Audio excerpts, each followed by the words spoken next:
1 lakh views का मतलब होता है 7,000 रुपए, 10 लाख व्यूज का मतलब होता है 70,000 रुपए। बाकी सब जो तुम बेचते हो, ब्रांड प्रमोट करो, अफिलिएट, वो तुम्हारी जितनी बाद में अक्ल यूज करते हो वो निकालो, लेकिन यूट्यूब तुम्हें 1 मिलियन व्यूज का 50 से 70,000 रुपए देता है एक वीडियो से। जो लोगों की ड्रीम सैलरी होती है महीने की कमाने की, वो एक वीडियो से आता है। तो आज की वीडियो का टाइटल है कि 10 लाख व्यूज कैसे अचीव करें या टारगेट करें, और अचीव ना हो पाए तो एटलीस्ट 1 लाख 2 लाख तो हो ही जाए, जो कि इस वीडियो के एंड तक पूरी तरह से क्लियर हो जाएगा। Now there is no intro, सीधी वीडियो स्टार्ट। गैस फ्री कंटेंट है, ध्यान देना, बहुत ही कमाल की वीडियो होने वाली है।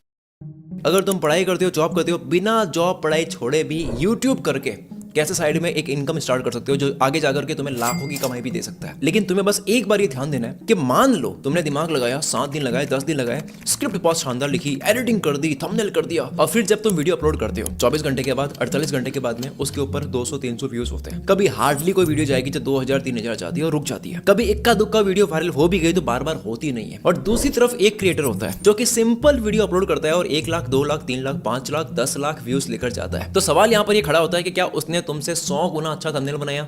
शायद नहीं। क्या उसने तुमसे 100 गुना ज्यादा मेहनत करी अपनी वीडियो एडिटिंग पर, स्क्रिप्ट पर? नहीं भाई। फर्क जो है ना वो वीडियो के ऊपर काम करने से पहले ही शुरू हो गया था। यानी कि दोनों ने जब डिसाइड करा था कि भाई वीडियो का आइडिया क्या होगा, और यही पूरी यूट्यूब की सबसे मिसअंडरस्टूड चीजों में से एक है। हम यूट्यूब पे काम करने वाली कई टर्म्स में और टेक्निक्स पर, टूल्स पर कई जगह अटकते हैं, स्किल्स पर अटकते हैं, थंबनेल पे ध्यान देंगे, एडिटिंग पर ध्यान देंगे, गैजेट्स, इक्विपमेंट्स कहाँ इन्वेस्ट करें, इन्वेस्ट कर देंगे, स्क्रिप्ट राइटिंग पे ध्यान देंगे, ये कर दूं, रिकॉर्डिंग ऐसी होनी चाहिए। लेकिन भाई अगर बेस आइडिया ही वीक है तो आप एक ऐसे प्रोडक्ट की पैकेजिंग इंप्रूव कर रहे हो जो मार्केट लेना ही नहीं चाहता है। इस वीडियो में आपको ऐसा सिंपल फ्रेमवर्क बताऊंगा जहां पे उसके बाद में आप यूट्यूब पर आने के लिए, या अगर ऑलरेडी यूट्यूब पर हो तो आप ओवर थिंकिंग नहीं करोगे और सिंपल रोड मैप मिल जाएगा कि भाई ये कुछ चीजें करनी है, उसके अलावा दूसरा कुछ भी नहीं सोचना है। जिसके बाद में आप किसी भी वीडियो को जज कर पाओगे, आइडिया को जज कर पाओगे, पता लगा पाओगे कि भाई ये मेरा जो आइडिया है ये व्यूज लाने की पोटेंशियल रखता है या नहीं। और इस वीडियो का सबसे इंटरेस्टिंग पार्ट इस वीडियो के एंड में होने वाला है, तो please don't miss this video. और अधूरा ज्ञान घातक होता है तो पूरी वीडियो देखना यार, क्योंकि आपको नया सोचने की जरूरत नहीं है। वायरल आइडिया हर बार नया नहीं होता है,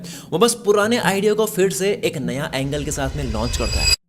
अभी जो नोलन की ओडिसी मूवी आई है उसने सारे रिकॉर्ड तोड़ दिए, एंड ये कई हजारों साल पहले लिखी हुई एक पोएम थी जो लोगों के बीच में थी। पुराने आइडिया को एक फॉर्मेट दिया, एक एंगल दिया। समझो, एक स्ट्रॉन्ग यूट्यूब वीडियो आइडिया के 3 हिस्से होते हैं: टॉपिक, फॉर्मेट और एंगल। टॉपिक का मतलब होता है कि वीडियो किस बारे में, फॉर्मेट का मतलब होता है कि वीडियो को दिखाएंगे कैसे, एंगल का मतलब होता है कि आपका वीडियो बाकी लोगों की वीडियो से अलग क्यों है और कैसे है। मान लो तुम्हारी वीडियो का टॉपिक है पैसे बचाना, ये केवल एक टॉपिक है, ठीक है, अधूरा टॉपिक है। इसको अगर एक फॉर्मेट से जोड़ दे जो कि है हाउ टू ट्यूटोरियल, कोई भी चीज कैसे करते हैं, ये फॉर्मेट हो गया, तो फिर ये आइडिया बन गया कि पैसे कैसे बचाए। लेकिन YouTube पर ऐसी कई वीडियोस है जो पैसे बचाना सिखाती है, तो अब हम इसके ऊपर एक डिफरेंट एंगल ऐड कर देंगे, जिसके बाद में आइडिया बन जाएगा 30 दिनों में 10,000 बचाने का चैलेंज। अचानक वही एक बोरिंग वीडियो टॉपिक इंटरेस्टिंग हो गया।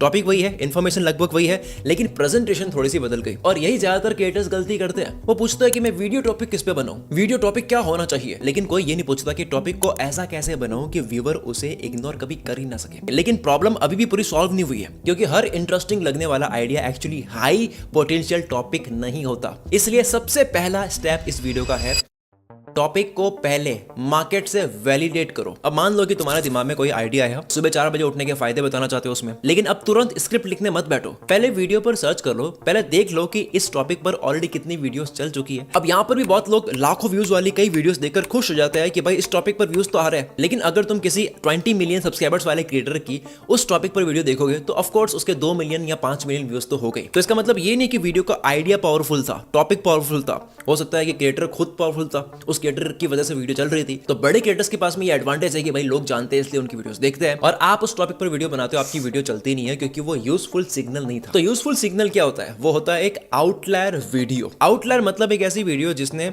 उस चैनल की नॉर्मल परफॉर्मेंस से ज्यादा परफॉर्म किया हो। मान लो कि यार कोई क्रिएटर है जिसके नॉर्मली 10,000 के आसपास व्यूज आते हैं हर बार, लेकिन अगर उसकी कोई वीडियो 2 लाख व्यूज पर चली गई। अब बताओ कि यहाँ पर इंटरेस्टिंग बात क्या है? इंटरेस्टिंग बात यहाँ पर 2 लाख व्यूज नहीं है। इंटरेस्टिंग बात यह है कि उसकी वीडियो 20 गुना जंप कर गई है, क्योंकि यहाँ पर संभावना है, पॉसिबिलिटी है कि भाई उस वीडियो को क्रिएटर ने नहीं बल्कि उस वीडियो के आइडिया ने उसको उठाया है। तो जब भी तुम्हें कोई भी ऐसा टॉपिक मिले, एक कोई छोटा चैनल है उसके अंदर की एक ऐसी वीडियो दिख गई जो उसके बाकी वीडियो से बहुत गुना आगे चली गई है, और उस वीडियो आइडिया को सर्च करने के बाद में तुम्हें दिखता है कि वही आइडिया जो भी हिट कर रहा है, बाकी सारे क्रिएटर्स को भी रिजल्ट मिल रहा है, तो मार्केट तुम्हें एक सिग्नल दे रहा है कि लोग इस आइडिया में इंटरेस्टेड है। और ये अपने आप में एक बहुत पावरफुल बात है जो लोग मिस कर जाते हैं, क्योंकि अब आप गैस नहीं कर रहे हो, केवल सोच नहीं रहे हो, आपको नहीं लगता है, केवल लगता है। क्या होता है, लग तो किसी को भी कुछ भी सकता है, लेकिन अब मार्केट देख रहे हो, आप एविडेंस देख रहे हो, सबूत देख रहे हो। अब आपके भी वीडियो पर व्यूज आके आपकी भी कमाई हो, उसके चांसेस, उसकी प्रोबेबिलिटी थोड़ी सी और ज्यादा बढ़ जाती है। लेकिन यहाँ पर एक ट्रैप है, बात खत्म नहीं होती है। सपोज आपका किलर टॉपिक मिल गया, क्या अब वीडियो ऑटोमेटिकली वायरल हो जाएगी? नहीं, क्योंकि अगला सवाल है कि अब आप टॉपिक डिलीवर कैसे करोगे, यानी फॉर्मेट। और यही दूसरा स्टेप है आइडिया को वैलिडेट करने के बाद में, आइडिया को मार्केट से टेस्ट करने के बाद में कि ये चल सकता है।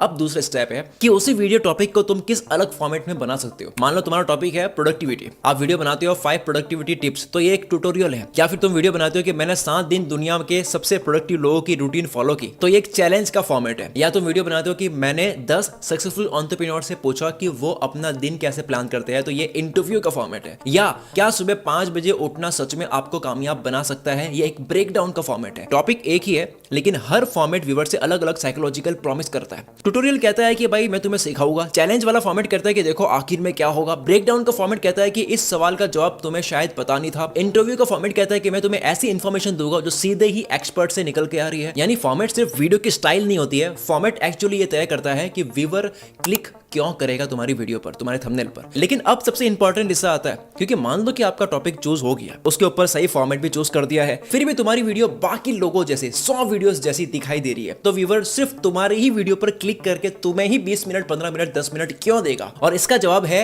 एंगल। अगर टॉपिक वीडियो का शरीर है तो एंगल उसकी पर्सनैलिटी है। मान लो कि तुम्हारा टॉपिक है बर्गर बनाना, फॉर्मेट ऐड कर दिया चैलेंज, यानी कि प्लेन आइडिया बन गया तुम्हारा कि मैंने बर्गर बनाया, चैलेंज है, हु केयर्स। लेकिन इसके अंदर जब एंगल ऐड कर देते हैं तब बन जाता है मैंने दुनिया का सबसे बड़ा बर्गर बनाया। इसको बोलते हैं क्यूरियोसिटी वाला, जिज्ञासा वाला एंगल। या फिर दूसरा एंगल ट्राई करते हैं कि मैंने 100 रुपए से 10,000 रुपए का बर्गर कंपेयर करा, इसको बोलते हैं कॉन्ट्रास्ट का एंगल। मैंने 100 साल पुराने रेसिपी से बर्गर बनाया, अब हिस्ट्री प्लस नॉवेल्टी का एक एंगल हो गया। Professional chef versus beginner burger challenge, अब कंपैरिजन वाला एंगल हो गया। यानी कि आप टॉपिक नहीं बदल रहे हो, आपकी वीडियो पे लोग क्लिक क्यों करेंगे उसका कारण बदल रहे हो। और यही जगह है जहां पर एक ऑर्डिनरी, एक बोरिंग आइडिया भी वायरल आइडिया में कन्वर्ट हो जाता है। लेकिन अब जो बताने वाला उसको सुनना, ये सबसे ज्यादा यूजफुल है, क्योंकि अगर ये समझ गए जो कि वीडियो का पूरा कोर पॉइंट है, तो तुम हर बार कंप्लीटली ओरिजिनल आइडिया सोचे बिना भी दूसरों से काफी अलग दिख सकते हो। देखो यूट्यूब पर अलग दिखने के 2 बेसिक रास्ते होते हैं, एक होता है कि बेटर बनो, दूसरा होता है कि डिफरेंट बनो। बेटर बनने का मतलब है जो भी मौजूद है उसका स्ट्रॉन्ग वर्जन बनाओ,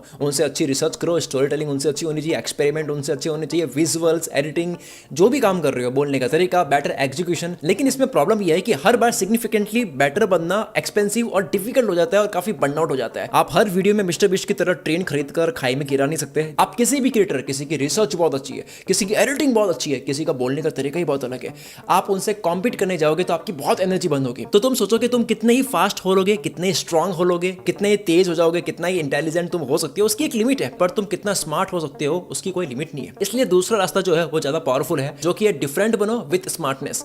देखो समुद्र में सारी शार्क्स लड़के ओशियन को रेड कर देती है, वहां नहीं जाना है, हमें अपना एक ब्लू ओशियन, एक नीला समुद्र देखना है जहां पर सिर्फ आप अकेले हो, कोई कंपटीशन ना हो। डिफरेंट बनने का रास्ता बड़ा आसान है, किसी भी टॉपिक को किसी और वायरल फॉर्मेट और किसी और एंगल से कंबाइन करो, ये एक ट्रायंगल बन जाता है कि टॉपिक, फॉर्मेट और एंगल, ये तीनों ही अलग अलग जगह से मिलाकर एक नया आइडिया, एक नया कॉन्सेप्ट सोच सकते हो। मान लो कि पर्सनल फाइनेंस का चैनल है, सेव मनी एक टॉपिक है, फॉर्मेट लगा दिया हाउ टू वाला, यानी कि हाउ टू सेव मनी, तो अब तुम्हारा टॉपिक एक ट्यूटोरियल वाले फॉर्मेट के साथ में रेडी है। लेकिन जब इसको एक वायरल चैलेंज के साथ में कंबाइन करेंगे तो ये बन जाएगा मैंने 30 दिन बिना अननेसेसरी स्पेंड किए बिताए। अब ट्रांसफॉर्म वाला इसमें अगर एंगल डाल देते तो हो जाता है 30 दिनों में मेरी फाइनेंशियल लाइफ कितनी बदल गई। अब स्टेक्स का एक एंगल लगाते हैं तो ये हो जाएगा क्या मैं 50,000 सेव कर सकता हूं।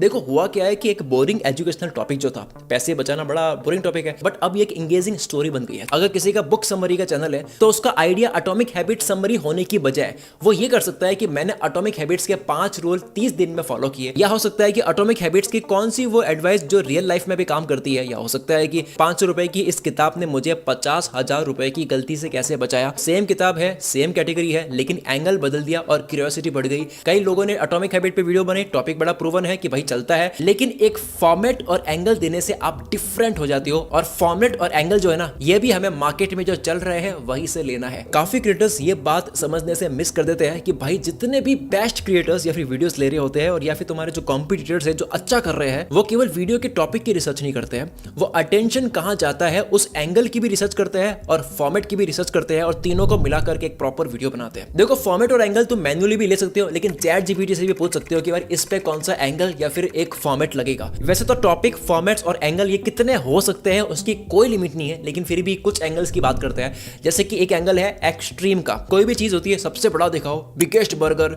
या फिर सबसे सस्ता, सबसे एक्सपेंसिव, या सबसे डिफिकल्ट, सबसे वियर्ड। ये इसलिए काम करता है क्योंकि तुम्हारा दिमाग एक्सट्रीम को ज्यादा नोटिस करता है। बहुत ज्यादा कुछ होता है, बहुत सस्ता, बहुत डिफिकल्ट, बहुत वियर्ड, इनको नोटिस करता है। अब आता है दूसरा एक और एंगल स्टैक्स का, कि अगर मैं फेल हुआ तो 10,000 रुपीज डोनेट करूंगा, या फिर अगर 30 दिनों में ये नहीं कर पाया तो ये चैलेंज मेरा फेल हो जाएगा, अगर मैं ये नहीं कर पाया तो मैं ये करूंगा या फिर ये हो जाएगा। अब व्यूअर इमोशनली इन्वेस्ट हो जाता है स्टोरी की तरह कि भाई इसके साथ ये हो जाएगा अगर ये नहीं करा तो वो वीडियो को पूरी देखता है कि हुआ या नहीं हुआ। फिर एक और आता है टाइम का, यानी 7 दिन में ये कर सकते हो, 30 दिन में ये करो, 24 दिन में ये करो, 21 दिन में ये करो, 1 साल, 7 दिन, ये सारे टाइम के एंगल होते हैं उसके अंदर। किसी भी आइडिया के अंदर टाइम लिमिट ऐड करते हैं तो सस्पेंस बिल्ड हो जाता है। फिर आता है कंपैरिजन वाला, रिच वर्सेस पुअर हैबिट्स, 5,000 का फोन वर्सेस 1.5 लाख का phone, beginner versus expert, old method versus new method. ऐसे ऐसी कोई लिमिट नहीं है कंपैरिजन की, ऐसे कई एंगल्स ऐड कर सकते हैं। एक आता है ट्रांसफॉर्मेशन का, बिफोर एंड आफ्टर, पहले और अब। पहले ऐसा था, अब ऐसा है। 30 दिन पहले यह था, 30 दिन बाद यह है। 5 साल पहले दुनिया ये थी, फिर 5 साल के बाद में एआई की दुनिया थी, बदल चुकी है। ट्रांसफॉर्मेशन में व्यूअर सिर्फ रिजल्ट नहीं देखना चाहता है, वो चाहता है कि बीच में ऐसा क्या हुआ जिसकी वजह से पहले ऐसा था तो अब ये ऐसा हो चुका है, कारण जानना चाहता है, सीखना चाहता है। और फिर एक ऐसा अंडररेटेड एंगल है जो कि बड़ा ही शानदार है कि फेमिलियर टॉपिक जो कि लोगों को ऑलरेडी पता है उसके साथ में एक अनएक्सपेक्टेड ट्विस्ट ऐड कर दो। कोई भी चीज जो लोगों को पहले से पता है, आती है, जानते हैं, उसके साथ में कुछ ऐसा जोड़ दो जो कि एक काफी अनएक्सपेक्टेड है कि आपको इतने टाइम से ये पता है, लेकिन ये एक और बात। यहाँ पर फेमिलियरिटी की वजह से एक रेलेवेंट टॉपिक भी हो गया, लोगों को पता है तो ऑलरेडी इन्वेस्टेड है तो उनको पता है ये टॉपिक, और नॉवेल्टी भी ऐड कर दिया, यानी कि अनएक्सपेक्टेड ट्विस्ट भी ऐड कर दिया, तो आइडिया पर क्लिक होने के चांसेस और ज्यादा बढ़ गए। तो ये था TFA, टॉपिक, फॉर्मेट, एंगल, तीनों ही अलग दुनिया से लो, मिला के अपनी वीडियो बनाओ और हर बार बाकी क्रिएटर से अलग साउंड करो बिना ओरिजिनल आइडिया सोचे। अब देखो आखिरी पॉइंट बड़ा इंपॉर्टेंट है। अभी जो पूरा फ्रेमवर्क है इसके अंदर 100% गारंटी नहीं है, क्योंकि YouTube कोई मैथ्स का एग्जाम नहीं है कि ये करोगे तो ये नंबर आएगी। जहां पर भी आपने फॉर्मूला लगाया है तो आंसर फिक्स नहीं होता है। YouTube जो है वो कैलकुलेटर नहीं है कि आप 10 और 10 करोगे तो 20 हो गए ही हो गए। It is a business. यहाँ पर हम केवल ज्यादा से ज्यादा सीख कर अपना रिस्क कम करते हैं और ज्यादा से ज्यादा अच्छी स्ट्रेटेजीज अप्लाई कर अपने कामयाब होने की प्रोबेबिलिटी को बढ़ाते हैं। ऐसा भी कई बार मिलेगा कि कोई भी लेजेंडरी वीडियो मिलेगी, एक बहुत ही वायरल वीडियो मिलेगी जिसका प्रीवियस में कोई भी प्रूफ या डेटा नहीं मिलेगा कि यार ये पहले से प्रूवन आइडिया था, किसी ने पहली बार ही वो आइडिया करा और अब वो ट्रेंड बन गया। मेरे ऐसे कई आइडियाज है जो पहली बार मैंने करे, उसके बाद में वो आउटलायर आइडिया बन गया, कई लोगों ने करा, उनको भी व्यूज मिले। कई बार मैंने किसी और के आइडियाज लिए, आउटलायर आइडियाज लिए, मैंने करा तो मुझे भी व्यूज मिले। देखो सिंपल बात है यार, मार्केट से आइडियाज लेते हो तो तुम भी कुछ ऐसा करो कि मार्केट को आइडिया थोड़े से दो भी। तो इस क्रिएटर्स इकोनॉमी में अगर तुम्हारी वजह से भी कुछ आइडियाज चलते हैं जो लोग यूज करते हैं तो हिसाब थोड़ा सा बराबर हो जाता है, क्योंकि तुम भी तो कब से आइडियाज ले रहे हो। इसलिए हर बार वीडियो डेटा देखकर मत बनाओ, 5 में से 3 वीडियो बनाओ डेटा देखकर, कुछ अपने दिल की सुनकर, कुछ खुद की स्ट्रेटजी से भी वीडियो बनाओ, कुछ आपकी ऑडियंस क्या चाहती है वो भी सुनकर वीडियो बनाओ, कुछ इसलिए वीडियो बनाओ क्योंकि तुम सच में उस टॉपिक को, उस फॉर्मेट को, उस एंगल को एंजॉय कर रहे थे, तुम्हें मजा आ रहा था। अगर तुम्हें मजा आ गया तो तुम्हारे जैसे बहुत सारे लोग हो गए, उनको भी मजा आ जाएगा। और अगर YouTube ऑटोमेशन कोर्स ज्वाइन करना है तो यार इंतजार करने से अच्छा है कि इस कोर्स को ज्वाइन करने के बाद में वीडियोस देख लो, और अगर पसंद ना आए तो डिस्क्रिप्शन में व्हाट्सएप चैट का लिंक है, मेरे टीम से बात करके रिफंड ले लो यार। इंडिया में इस लेवल की क्वालिटी का YouTube कोर्स देने की किसी की ताकत है नहीं, आप खरीद कर देख लोगे, समझ जाओगे खुद से ही। 2 महीने पहले लॉन्च करा है, 46 चैप्टर्स ऐड कर चुके हैं और हम ऐड करते ही रहेंगे, ये बड़ा होता रहेगा कोर्स। लॉन्च करते वक्त हमारी प्राइस बहुत कम थी, उसके बाद अब जो ये प्राइस है, जिस कोर्स की प्राइस अभी 7,000 रुपीज है, लेकिन लिमिटेड टाइम के लिए एक कूपन कोड अगर आप एंटर करते हो AI, उसके बाद में आपको सिर्फ पे करने होते हैं 3499, ये केवल लिमिटेड टाइम के लिए है। मैं केवल कहता नहीं हूं, पहले इसकी प्राइस 2399 थी, अब 3499 है।